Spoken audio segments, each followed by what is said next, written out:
going back to work by Hindman and colleagues, is optimal reconciliation, where you say, okay, you have the bottom forecast, you have the top forecast, they don't agree in terms of the summation.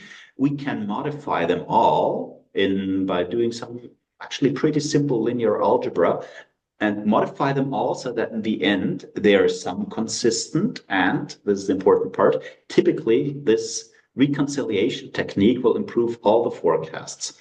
And that's a very powerful idea, extremely powerful idea. It helps for Australian tourism forecasting, also helps in retail forecasting, for instance, as I said, the M5 competition. Because why do we care about forecasts on different hierarchy levels? Well, forecasts are never an end by themselves, right? So having a nice forecast that will give you a nice publication that might improve your academic career. But in the rest of the world, we're not just forecasting to have nice time series plots to look at. We're using forecasts to make business decisions or any kind of decision. For instance, retail, as I said, what I know most about, you need forecast on the SKU, stock keeping unit, times store, times day level to replenish the store. But you also need a forecast for how much will I be selling in a particular store altogether to understand, do I need 2 or 3 people at the cash desk? Well, how do I plan my workforce? I need a forecast for sales of SKUs across all stores when I want to replenish the central distribution center. So there's different aggregates that we need forecasts for. And you can do all that in principle with these hierarchical forecasting approaches. And you can even, so we're aggregating across the product dimension and the location dimension, and it can even aggregate across the time dimension. Because, for instance, total weekly sales are just the sum of daily sales. So you have 7 daily sales, you sum them up, you get weekly sales. And you can apply again the same hierarchical reconciliation technique to forecast separate daily sales and forecast total weekly sales, then reconcile them using this technique, and you typically get better forecasts across the line, across the board. And so it's an extremely powerful technique. Other ways you can do that, well, we're forecasting cars and the components of cars. And so suppose you have a car with 4 wheels. Most cars have 4 wheels.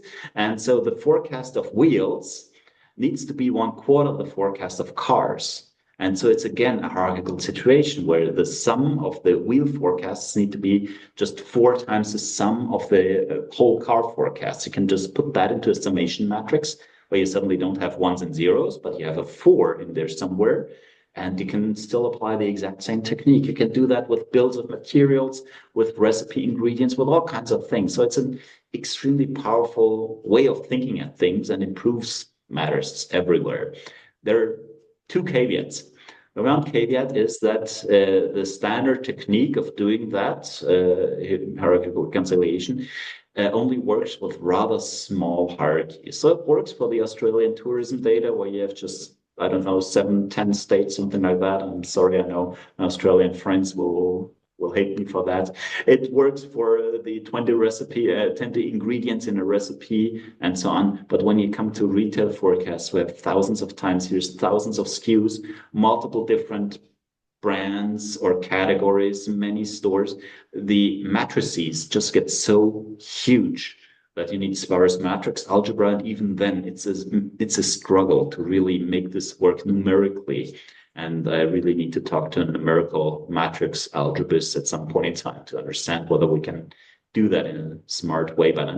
And it's telling that in the M5 competition, as I said, 3,000 time series, 10 stores, as far as I know, nobody used this hierarchical reconciliation technique, even though it was essentially a prima facie showcase for this. It's probably just because the hierarchy was too large.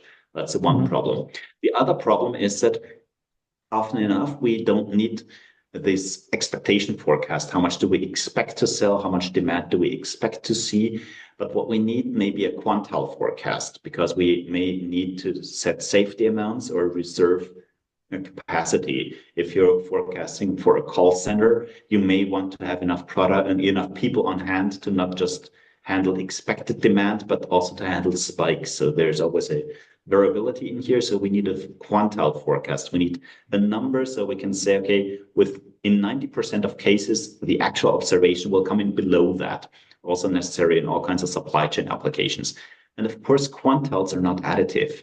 cannot just say, okay, I need a quantile forecast for each product in each store. We sum the quantile forecasts and use that as a quantile forecast in the distribution center. Doesn't make sense, because in the distribution center, these variations in the store, they cancel out to a degree. So you need less.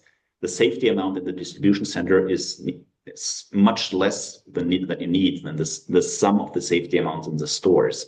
And then this entire hierarchical consolidation technique doesn't work, at least out of the box, and you need probabilistic reconciliation. There's also some work done on that, but of course that gets even more complicated, even harder to explain, and even harder numerically to work on, especially for large realistic applications. So again, it's something to keep in the back of your head, especially if you have a small hierarchy to forecast for. That's where I always recommend to look at hierarchical reconciliation, because it always helps, or almost always helps in my experience.